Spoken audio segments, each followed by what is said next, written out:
Un voisin sans histoire. Frédéric Morat, sans passé violent, était bien connu de l'immeuble du 85 rue Jean Berthelin. Il est arrivé ici avec sa mère et ses frères en 1964 et il avait alors 3 ans. Il y passe son enfance, son adolescence, avant de le quitter et de travailler chez Petit Bateau. Mais il y retourne régulièrement s'occuper de sa mère malade, Feliciana. Hier, il l'a tuée en la frappant plusieurs fois. Ce qui préoccupe surtout les voisins, ce sont les raisons de cette explosion de violence. Quand je serai vieille, enfin, mis à part le fait qu'il l'ait tué, j'aimerais que mon garçon s'occupe de moi comme ça, quoi. Il faisait tout pour elle, absolument tout.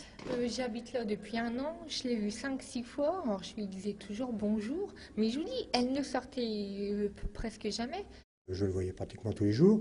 En tant que sportif, je le voyais parce qu'il fait des footings dans le coin. Et puis, c'était quelqu'un de très correct, sympathique, calme, et puis tout, quoi. Les bras m'en sont tombés, hein, surtout, je vous dis, ce monsieur d'un grand calme. Donc je pense qu'il a dû, comme on dit, péter les plombs. On connaît encore mal les circonstances du meurtre. C'est hier, vers 14h15, qu'une voisine donne l'alerte. Elle a entendu des cris. Arrivée sur place, la police trouve porte close. Ce sont donc les pompiers qui sont entrés par la fenêtre. À l'intérieur, Frédéric Morat frappe encore le corps de sa mère, pourtant sans vie. Il a aussitôt été maîtrisé. Il y a simplement qu'il a été examiné par des médecins compte tenu d'un état qui paraissait d'excitation juste après son interpellation. Lundi, le suspect avait déjà donné des signes inquiétants. Il s'était mis à crier violemment devant l'immeuble. Au cours de son interrogatoire, il a prononcé des paroles incohérentes invoquant l'au-delà.